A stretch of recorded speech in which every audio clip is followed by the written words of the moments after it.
Politisi senior PDI Perjuangan Budiman Sujatmiko bertemu empat mata dengan bakal capres Gerindra Prabowo Subianto.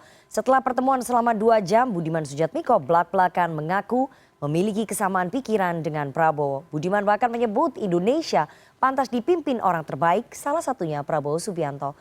Apakah ini bentuk dukungan Budiman Sujatmiko kepada Prabowo Subianto di Pilpres 2024? Sore ini kita akan membahasnya dengan narasumber yang bergabung melalui sambungan virtual.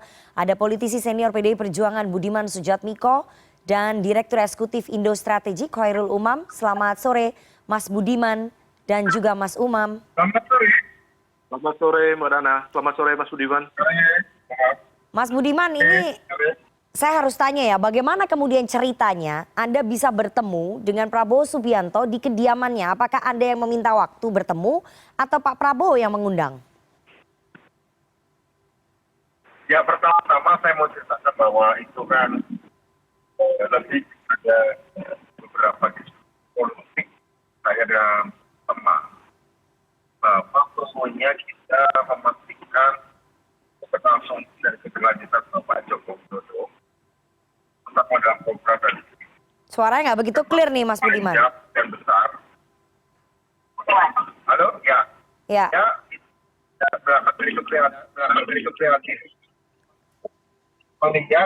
program dilanjutkan. Untuk itu harus memastikan agar kaum nasionalis dari Mas Budiman, mohon maaf sekali ya, kami tidak bisa mendengar dengan clear suara Anda ini Mas Budiman. oh ya, saya dengar jelas sekali suaranya. Tadi saya dengar suara jelas. Ya, tapi kita nggak bisa mendengar dengan clear ini. Kayaknya kita harus memperbaiki dulu komunikasi kita dengan Mas Budiman Sujatmiko. Kita harus jeda terlebih dahulu. Jangan kemana-mana, tetap bersama kami di CNN Indonesia Newsroom.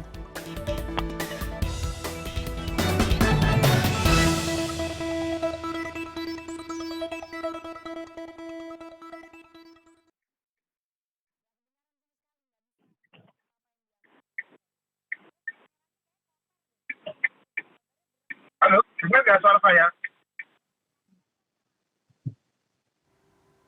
Saya nggak di jalan ini.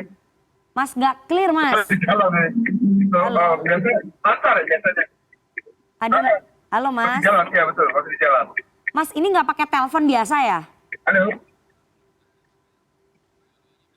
Pakai telepon biasa, pakai telepon. Oh, telnya coba dibuka deh. Suaranya ada. Mas, ini kameranya kayaknya agak ngembun apa gimana ya? Kok gambarnya? Ya, kena angin. Ya. Aduh. Halo. Ya Mas. Dengar nggak suara saya? Iya, tapi nggak begitu clear gitu Mas. Nggak pakai headset ya Mas?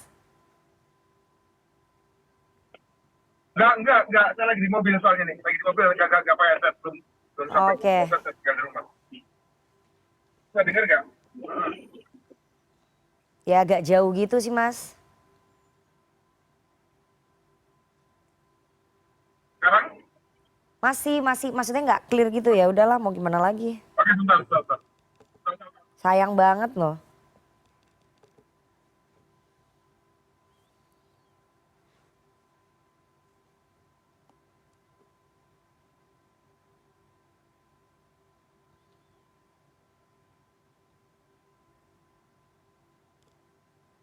Oke Mas, 1, 2, 3.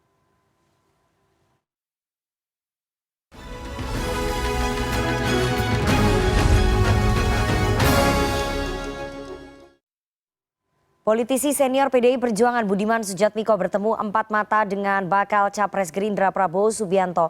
Setelah pertemuan selama 2 jam, Budiman Sujatmiko belak-belakan mengaku memiliki kesamaan pikiran dengan Prabowo. Budiman bahkan menyebut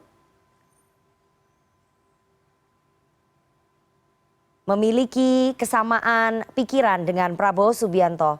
Budiman juga bahkan menyebut Indonesia pantas dipimpin orang terbaik. Salah satunya adalah Prabowo Subianto. Apakah ini bentuk dukungan Budiman Sujatmiko kepada Prabowo Subianto di Pilpres 2024? Sore ini kita akan membahasnya dengan narasumber yang bergabung melalui sambungan virtual. Ada politisi senior PDI Perjuangan Budiman Sujatmiko dan Direktur Eksekutif Indo Strategik Khairul Umam. Selamat sore Mas Budiman dan juga Mas Umam. Saya langsung ke Mas Budiman lagi. Mas Budiman. Halo.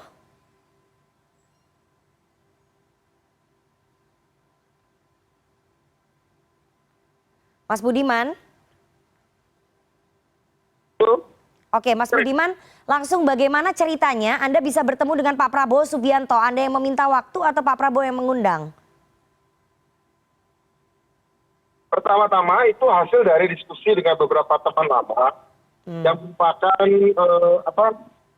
teman-temannya Prabowo juga, Pak Prabowo juga. Kemudian memang karena pada waktu itu saya muncul kegelisahan bagaimana program-program Pak Jokowi diteruskan. Pak Jokowi diteruskan. Halo, halo, Ya, halo, halo. ya silakan Mas Ya. Budiman. Ini Ya, kameranya mungkin bisa dinyalakan ya. Itu karena ya kebetulan kita ingin perjuangan dan program-program Pak Jokowi Dodo ini diteruskan. Sementara banyak target-target yang belum sampai dalam 2 periode kekuasaan beliau. Dan kita ingin memastikan betul saja bahwa siapapun kaum nasionalis harus memenangkan. Kaum nasionalis harus bisa memenangkan pemilu 2024 dan bersama perkumpulan beliau. Ada 2 calon yang menurut saya dan pandangan saya itu dekat dengan Pak Jokowi, yaitu Pak Ganjar Pranowo dengan Pak Prabowo Subianto. Oke. Ya kan? Yang dimana Pak Ganjar Pranowo nggak tahu dari diputus oleh partai. Ya. Nah, kemudian kita lihat bahwa ini pertarungan kan belum dimulai. Tapi kita ingin memastikan bahwa di antara kedua kekuatan dari calon nasionalis ini seharusnya disatukan. Oke. Untuk memastikan kemenangan dalam satu putaran sehingga bisa mengefektifkan dan memurahkan pemilu kita. Itu adalah aspirasi pribadi saya. Ini Oke. bukan keputusan partai. Betul. Ya, ini bukan keputusan partai. Tapi artinya saya merasa bahwa ini sah. Oke. Sah Mas bahwa saya punya aspirasi seperti itu. Dan saya merasa bahwa ini perlu saya sampaikan. Masalahnya juga begitu, Nana. Oke, Mas Budiman, jadi Anda yang meminta waktu untuk menyampaikan aspirasi itu ke Pak Prabowo ya? Ya, Oke, Mas Betul, Budiman, betul. Anda sebagai kader PDI Perjuangan sempat minta izin atau menyampaikan kepada DPP PDIP untuk bertemu Pak Prabowo menyampaikan aspirasi Anda tadi? Minta izin dulu nggak? Enggak, ini inisiatif pribadi. Inisiatif Oke. pribadi. Hmm. Inisiatif pribadi saya. Begitu. Jadi nggak ada minta izin dulu ya? Kalau representasi PDI Perjuangan, kalau representasi PDI Perjuangan tentu saja ada DPP, ada Ibu Ketum, ada Sekjen, ada Ibu Puan, segala macam. Oke, jadi belum minta izin karena ini adalah inisiatif Ya. pribadi Anda. Mas Budiman, Anda katakan Anda punya histori dengan Pak Prabowo sejak lama. Tetapi kenapa baru sekarang Anda berkomunikasi dengan Prabowo menjelang Pilpres 2024 yang tinggal 7 bulan lagi? Kenapa baru sekarang nih? Saya kalau pernah berkomunikasi dengan beliau itu awal tahun 2002.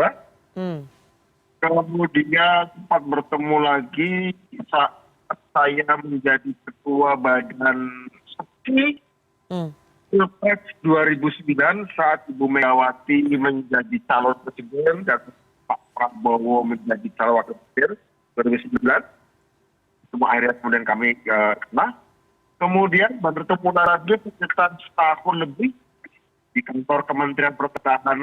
Pada waktu itu kita diskusi soal perlunya Indonesia membangun kemandirian teknologi pertahanan dan apa yang bisa dilakukan oleh anak-anak muda Indonesia yang belajar di luar negeri untuk membantu mengembangkan pembaruan teknologi pertahanan. Oke. Itu jadi satu masalah lalu pernah berdiskusi juga. Terakhir ya tadi malam itu. Gitu. Jadi saya tidak sering dalam waktu 20 tahun hanya sekitar 5 kali saja ketemu. Oke, dalam waktu 20 tahun Anda 5 kali ketemu Pak Prabowo. Tapi kenapa sekarang jelang 7 bulan Pilpres baru berkomunikasi menyampaikan aspirasi ke Pak Prabowo? Kenapa nggak menyampaikan aspirasi itu ke Mas Ganjar? Kenapa harus ke Pak Prabowo? Itu pertanyaannya. Capresnya PDI Perjuangan kan Mas Ganjar. Kalau Pak Ganjar kan saya sudah tahu. Oke. Nana, kalau PDI Perjuangan kan saya sudah tahu. Pak Ganjar saya sudah tahu. Apa yang menjadi program visi partai mau dititipkan oleh Pak Ganjar. Itu kan belum tahu. Kalau konsep Pak Prabowo ini bagaimana. Karena saya sekali lagi, secara pribadi, lebih ingin ada persatuan. Oke. 31. Saya ingin kaum nasionalis menang besar. Ya. Kedua, menang besar dalam satu putaran. Ketiga, memurahkan dan mengefisienkan biaya pemilu. Oke. Sehingga kemudian dengan adanya gap yang besar, selisih kemenangan yang besar oleh kaum nasionalis, itu akan mengurangi konflik-konflik politik pasca pencoblosan. Sehingga kita tinggal menunggu saja proses pelantikan presiden dan wakil presiden yang terpilih dengan selisih suara yang besar. Ya, dan tinggal bekerja. Bagi saya ini pertarungan ini menjadi penting karena kita menghadapi situasi yang memang nggak bisa berlama-lama lagi. Begitu. Oke, Mas Budiman, setelah 2 jam pertemuan Anda mengaku cocok ya secara pemikiran dengan Prabowo Subianto. Anda bahkan mengatakan Indonesia layak dipimpin orang terbaik, salah satunya adalah Pak Prabowo. Saya melihat bahwa saya melihat tidak ada alasan untuk berpisah. Tidak ada alasan untuk apa? Kita nggak begitu kedengaran nih. Saya tidak melihat alasan untuk saling bertanding, tapi saya lebih baik menemukan banyak alasan untuk saling bersanding. Oke, jadi Anda melihat bahwa lebih baik mereka ini bersanding dibandingkan bertanding begitu? Ya, ini kalau maksudnya nasionalis lebih baik bersanding. Nasionalis ini Untuk maksudnya Mas memastikan Ganjar dengan kemenangan Pak besar Prabowo? dalam pemilu 1 kali putaran. Ini maksudnya Mas Ganjar dan juga Pak Prabowo? Bagaimana? Ya iyalah, kita kan punya 2 calon itu. Oke, Kira-kira begitu. artinya Anda Bagaimana mendukung... partai memutuskan itu di luar saya ya, di luar Oke. saya bagaimana negosiasinya, di luar saya. Oke. Tapi saya hanya sekedar menjembatani pencairan komunikasi itu. Oke, Begitu. artinya Anda mendukung Prabowo di Pilpres Betul. 2024 dan Anda mendukung Ganjar Pranowo di Pilpres 2024. Bahasanya seperti itu ya? Ya disandingkan lah, Pak, bukan ditandingkan. Oke, disandingkan bukan ditandingkan. Disandingkannya itu siapa yang menjadi capres? Prabowo atau Ganjar? Karena nih dua-duanya partai kan udah memutuskan. Itu silahkan dinegosiasikan. Silahkan dinegosiasikan secara politik, namanya politik. Oke. Dan nama politik demokrasi kan bukan politik totaliter atau otoriter. Iya. Oke. Dalam negosiasi, kita selalu terbuka untuk perubahan itu. Menurut saya, jadi dan saya kemarin tidak membawa soal siapa nomor 1 nomor 2, saya nggak bicara soal itu. Oke. Saya berbicara perlunya kaum nasionalis bersatu dan melanjutkan agenda Pak Jokowi menghadapi tantangan baru dalam pemilu yang murah dengan selisih suara yang besar sehingga mengurangi kontroversi gugatan segala macam. Baik, ini menarik. Seperti suaranya 20% kan akan lebih mudah. Oke, menarik menyandingkan Prabowo dengan Ganjar atau Ganjar dengan Prabowo. Nanti saya tanya lebih dalam Mas Budiman. Saya harus ke Mas Umam terlebih dahulu untuk menganalisa ini suatu hal yang menarik ya ketika seorang politisi senior PDI Perjuangan, kemudian mantan aktivis, kemudian datang ke Pak Prabowo yang dulu berseberangan. Saya kemudian sebagai pribadi ya, ya, sebagai pribadi. ya, apapun itu tapi posisi politisi PDI Perjuangan melekat nih Mas Budiman. Ya, Mas Umam, saya ingin tanya ya, kedatangannya ini untuk menyandingkan Pak Prabowo dengan Ganjar atau Ganjar dengan Prabowo. Anda melihat motif politiknya ke situ atau ada motif politik lain Anda lihat? Ya, tadi Mas Budiman mencoba untuk menjelaskan motif atau konteksnya adalah agenda yang ingin usung, yaitu menyandingkan Pak Prabowo dengan Pak Ganjar atau Ganjar Prabowo. Tetapi proposal politik itu sebenarnya sudah diajukan sekian lama, tetapi proses negosiasinya selalu mentok. Oke. Akhirnya kemudian pengkutuban itu per hari ini tidak mudah untuk diwujudkan. Ya. Nah maka kemudian kalau misal Mas Budiman mencoba untuk merise up itu lagi, sebenarnya ini mengembalikan sesuatu yang dalam konteks kalkulasi per hari ini, itu hil yang mustahil kalau kata Pak Asmuni dulu. Oke. Nah oleh karena itu, kalau saya mencermati dari statement-statement Mas Budiman kemarin, sebenarnya menyiratkan secara jelas dukungan politik Mas Budiman kepada Pak Prabowo Subianto dalam konteks Pilpres di 2024 mendatang. Oke. Dan kemudian mencoba untuk membangun satu situasi di mana kemudian Mas Budiman sendiri tentu ada sejumlah kalkulasi dan juga alasan. Dalam konteks ini, Mas Budiman hadir di Kertanegara, saya pikir juga bukan hanya secara pribadi, tetapi juga menjadi simbol dari mengumpulnya sejumlah kalangan aktivis 98 di lingkaran Pak Prabowo Subianto.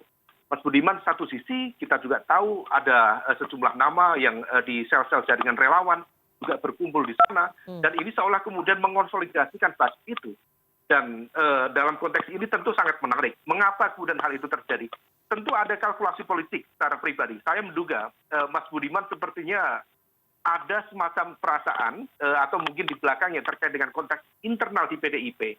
Barangkali terkait dengan konteks pencalegan yang kurang mendapatkan porsi yang memadai dalam proses pencalegan, termasuk dalam konteks pelibatan di internal tim pemenangan Pak Ganjar Pranowo. Sehingga kemudian sepertinya Mas Budiman mencoba untuk mengambil posisi sebagai partikel bebas yang kemudian tidak ingin didikte oleh aturan organisasi dan juga konstitusi partai dalam konteks ini di PDIP. Sehingga betul identitas PDIP melekat, tetapi berkali-kali Mas Budiman mencoba untuk menegaskan bahwa kehadirannya sebagai pribadi.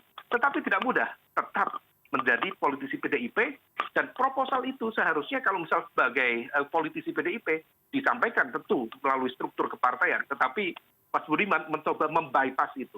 Nah, kemudian di sisi yang lain, catatan yang lain Mbak Nana, dalam konteks ini tadi yang saya sampaikan, kalangan aktivis 98 ini cukup banyak yang kemudian secara perlahan terkonsolidasi di lingkaran Pak Prabowo. Ini unik sekaligus ironis. Unik dalam arti kita tahu bahwa elemen aktivis 98 adalah salah satu kekuatan yang selama ini mendelegitimasi kekuatan Pak Prabowo secara efektif di Pilpres 2014 dan juga 2019. Tetapi per hari ini sepertinya Pak Prabowo berhasil meyakinkan elemen-elemen itu sehingga kemudian terkonsolidasi secara masif di lingkaran per hari ini. Tetapi ironisnya tentu kita tidak bisa kemudian menegasikan sejarah dan juga amanah dari reformasi 98 yang kemudian menitipkan aspirasi mereka pada teman-teman mantan aktivis 98 yang kemudian hari ini per hari ini tersebar bertransformasi menjadi politisi dan juga sel-sel jaringan relawan. Kalau misal kemudian diberikan dukungan kepada Pak Prabowo, seolah-olah kemudian berbeda dengan agenda yang dulu dititipkan kepada mereka sebagai bagian dari gerakan 98. Tetapi kita bisa memahami nature politiknya berbeda, kalkulasinya berbeda. Tetapi tentu saya sangat meyakini Mas Budiman dan teman-teman mantan aktivis 98 yang saat ini berada di lingkaran Pak Prabowo tentu siap dengan segala konsekuensi, misalnya muncul sejumlah kekecewaan dari sebagian kalangan masyarakat yang masih peduli terhadap sejarah gerakan reformasi 98. Oke, Mas Umam, tahan dulu ya. Saya nanti mau masuk lebih dalam ya soal proposal menyandingkan Prabowo dengan Ganjar atau Ganjar Prabowo dan soal tadi motif pencalegan. Tapi kita harus jeda terlebih dahulu, jangan kemana-mana, tetap bersama kami di CNN Indonesia Newsroom.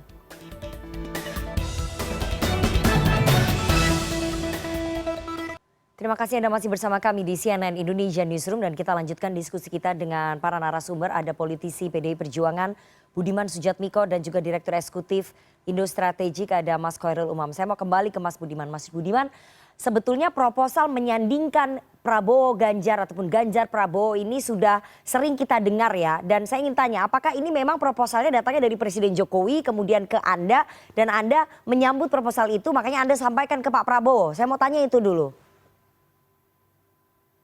Ya, seperti saya katakan tadi, ini tidak ada hubungannya dengan tugas partai. Itu hanya analisis saya saja. Jadi aspirasi saya pribadi. Ya. Dan teman-teman saya yang berpikir juga baik dari PDI maupun PDI.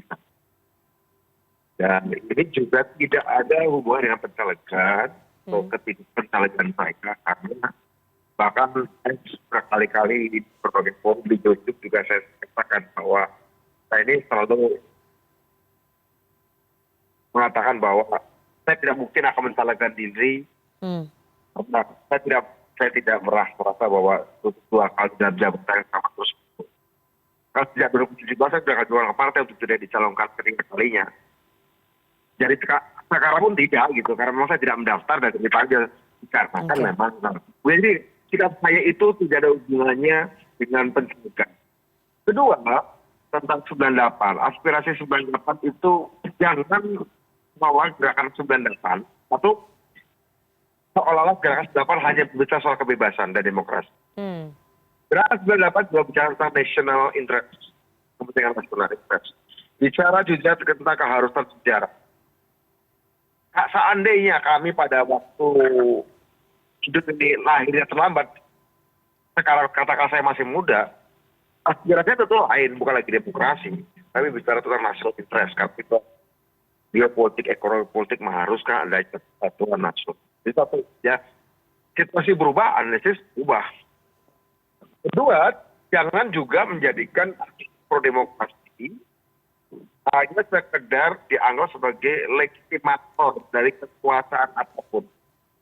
Mas Budiman, itu kita nggak kelihatan tuh wajahnya sedikit. Ya, Mungkin bisa ya. dibenerin. Ini bergoyang-goyang soalnya. Oke. Nah, jadi gerakan perubahan itu bukan sekedar kebebasan, tapi juga kebangsaan. Ketika dulu tantangannya ada sekedar kebebasan, ya kita bicara membentuk kebebasan. Ketika sekarang tantangan ada kedaulatan data, kedaulatan teknologi, ketahanan militer, ketahanan pangan, segala macam tantangan adalah separatisme, tantangannya adalah radikalisme. Ya, saya kira itu adalah tantangan-tantangan yang tidak kalah kemudiannya dengan isu-isu kebebasan. Kalau kita tidak ada masalah dengan isu kebebasan hari ini, masalah yang strategis ya, itu masih ada kekurangan. Tapi itu jadi dari segi agenda. Kedua dari segi aktor, ya. Saya dari segi aktor saya tegaskan lagi, 98 bukanlah anak tangga. 98 aktivis itu bukan legitimator. Oke. Untuk aktor-aktor yang lain bukan. Kita juga aktor-aktor perubahan loh, gitu loh. Jadi jangan kemudian pada para aktivis gerakan dituntut dalam soal nilai, tapi dari pihak aktor politik mengubah nilai menjadi sekedar harga. Oke, Mas Budiman. Jadi price, nah gitu jangan. Nah, kita berdialektika saja begitu. Dialektika tentang global, tantangan nasional, Oke. fasilitas generational gap segala macam. Ya. Jadi adalah tugas lo adalah menjadi legitimator, tugas lo adalah pesta, tugas lo jadi tukang sapu, bukan kayak gitu. Mas Budiman, saya ingin masuk lebih dalam ya, bahwa partai Anda kan sudah mengusung Mas Ganjar Pranowo sebagai capres begitu ya. Apakah Anda kemudian siap dipanggil dan diberi sanksi oleh partai jika dianggap melanggar keputusan PDI Perjuangan? Saya ini kan kader yang loyal ya. Oke. Loyal bahkan sebelum jadi anggota PDI Perjuangan. Ya begitu ya. Jadi peristiwa 27. Saya ini ikut kampanye PDI sejak kelas 6 SD soalnya. SMA juga. Jadi saya walaupun belum jadi anggota partai ya. Saya sudah ikut PDI, kampanye PDI sejak kelas 6 SD waktu itu Orde Baru, belum PDI Perjuangan. Jadi tentu saja nggak ada masalah. Sudah dikatakan juga, DPP katakan saya akan dipanggil, nggak ada masalah juga, sangat menarik karena bagus kalau saya bisa menjelaskan kenapa pentingnya itu dilakukan. Oke. Memang itu inisiatif pribadi. Kira-kira gitu Nana. Ya, jadi Anda siap dengan segala resikonya ya, Mas Budiman ya? Gini Nana, jangan bicara resiko sama saya. Kan politisi kan harus menghitung resiko juga ketika melakukan sesuatu. Mas Budiman, saat saya dulu mau Orde Baru juga sudah hitung resikonya. Ya, itu Anda udah hitung resikonya. Gitu loh. Nah, Mas Budiman. Jadi nggak ada masalah, Oke, nggak ada masalah ya. Itu pasti nggak tampil lah. Saya yakin saya bisa meyakinkan posisi saya kepada partai. Ya, yakin bisa meyakinkan. Optimis bisa meyakinkan kepada partai soal posisi. Jadi saya nggak yakin ada sanksi. Karena pasti partai kurang lebih akan memahami dan udah setuju. Oke, Mas Budiman, tapi ini menarik bahwa Anda menjadi politisi kedua di PDI Perjuangan setelah sebelumnya Effendi Simbolon memberi sinyal dukungan kepada Pak Prabowo. Apakah memang di internal partai Anda, di PDI Perjuangan ini di internal banyak yang merasa seperti Anda dan juga Bang Effendi? Karena dalam waktu 2 minggu ada 2 politisi senior loh. Kebetulan saya ini kan sudah nggak di DPR sejak 2019. Ya, jadi Pak Effendi itu kan masih di DPR, jadi udah lama saya juga nggak berkomunikasi dengan beliau, apalagi memang waktu di DPR juga saya tidak pernah satu komisi, beliau kan banyak juga di komisi 1 kalau nggak salah ya. Jadi saya harus katakan saya tidak dalam tanda kutip berkonspirasi, berkoordinasi dengan siapapun, enggak. Ini sepenuhnya pribadi saya. Nggak ada konspirasi dengan Bang Effendi, tapi apakah... Nggak ada. Oke, tapi apakah memang di internal PDI Perjuangan merasakan hal yang sama seperti yang Anda dan Bang Effendi rasakan? Agak beda ya. Kalau saya tangkap dari Pak, saya kalau yang pandangan Bang Effendi silakan Nana sampaikan, saya lagi kepada Pak Effendi ya. Kalau saya kan tekanannya perlunya persatuan nasionalis. Oke. Untuk kemenangan satu putaran pemilu yang murah dengan selisih suara yang besar sehingga tidak menyelesaikan problem dan kita bisa konsentrasi problem-problem yang lain. Bangsa ini problemnya bukan sekedar problem kebebasan. Bangsa ini problemnya bukan sekedar problem ini ex-militer atau ini sipil. Bukan. Kita beyond itu, 23 tahun kita sudah itu. Problem-problem yang lain. Please kita lihat ke depan. Oke, Mas Umam, ini fenomena yang menarik ya, bahwa biasanya kader PDI Perjuangan tuh patuh pada keputusan partai soal pilpres. Tetapi sekarang ada dua politisi senior yang seolah bergerak keluar dari barisan. Apa yang bisa Anda analisa dalam waktu 2 minggu ini? Pertama, saya bukan politikus senior, Ya. saya masih kelas ya tengah lah kira-kira Ya. lah. Bukan senior lah. Saya masih Merendah aja nih, Mas juga Budiman. saya. Oke, Ya, silakan saya Mas pikir Umam. yang disampaikan oleh Mas Budiman tadi adalah sebuah statement apologis ya. Artinya bahwa apa yang dilakukan, saya yakin betul itu semuanya sudah dihitung secara matang. Karena bagaimanapun juga, betul yang disampaikan Mbak Nana, PDIP salah satu partai yang sangat-sangat disiplin, menjaga betul bagaimana kemudian mekanisme dalam konteks politik di internal maupun eksternal dijalankan sesuai dengan aturan dan juga konstitusi partai. Yang dilakukan Mas Budiman, meskipun mengatasnamakan pribadi, dalam perspektif teman-teman di PDIP, bisa dimaknai sebagai sebuah langkah yang offside. Nah, oleh karena itu, dengan kemudian bersilaturahmi dengan Pak Prabowo Subianto, maka apalagi diacarakan ya, diacarakan itu berarti kan ada highlight yang besar. Maka besar kemungkinan ini dianggap sebagai sebuah langkah yang perlu dievaluasi secara serius di internal PDIP. Dan sepertinya Mas Budiman sudah siap dengan segala konsekuensi keputusan. Ya, saya nggak yakin partai akan memberikan sanksi yang macam-macam karena bukan. Tetapi Mbak, ada satu hal, bahwa langkah Mas Budiman ini bisa kemudian harus menjadi wake up call, menjadi sekaligus peringatan bagi internal di PDIP, terutama terkait dengan tim pemenangan pencapresan Pak Ganjar Pranowo.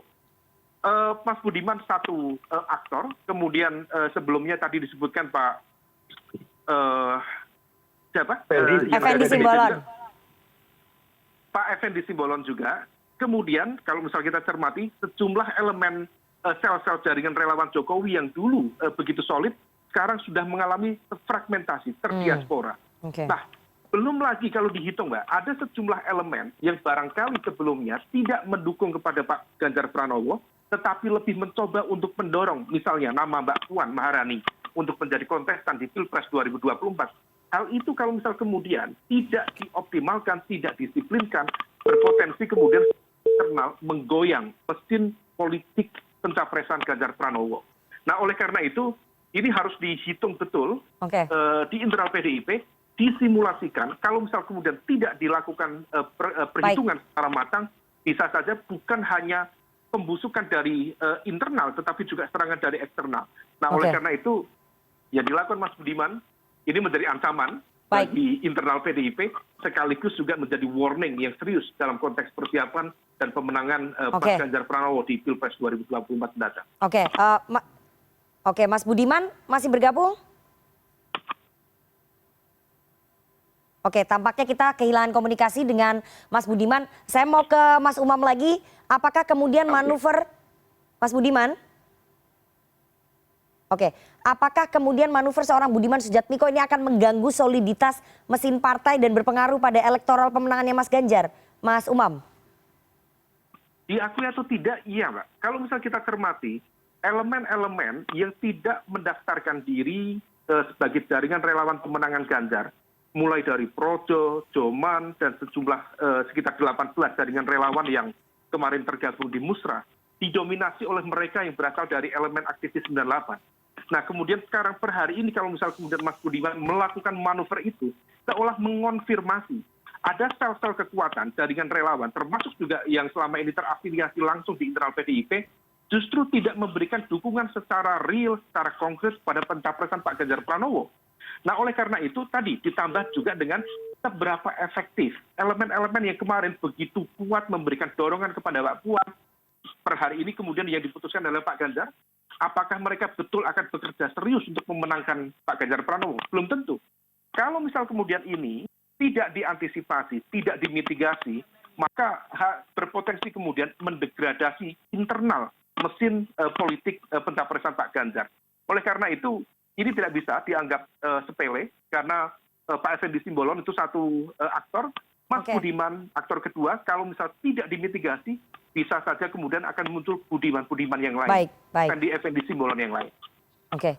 Oke, tampaknya kita kehilangan komunikasi dengan Mas Budiman, tapi tadi sudah cukup menjawab ya segala pertanyaan yang ada di kepala kita. Jadi sebenarnya tujuannya adalah menyandingkan Prabowo dengan Ganjar ataupun Ganjar dengan Prabowo di kontestasi Pilpres 2024. Apakah itu mungkin? Sekali lagi yang punya keputusan adalah Ketua Umum PDI Perjuangan Ibu Megawati Soekarno Putri dan Ketua Umum Gerindra sendiri Prabowo Subianto. Kita lihat nanti dinamikanya seperti apa dan apakah Budiman Sujatmiko akan mendapatkan sanksi dari DPP PDIP. Kita juga nggak tahu, nanti waktu yang akan menjawab. Terima kasih sekali narasumber yang sudah bergabung pada sore hari ini. Tadi sebelumnya ada politisi PDI Perjuangan Budiman Sujatmiko dan juga Direktur Eksekutif Indo Strategik Mas Khairul Umam. Sehat selalu Mas Umam dan juga Mas Budiman.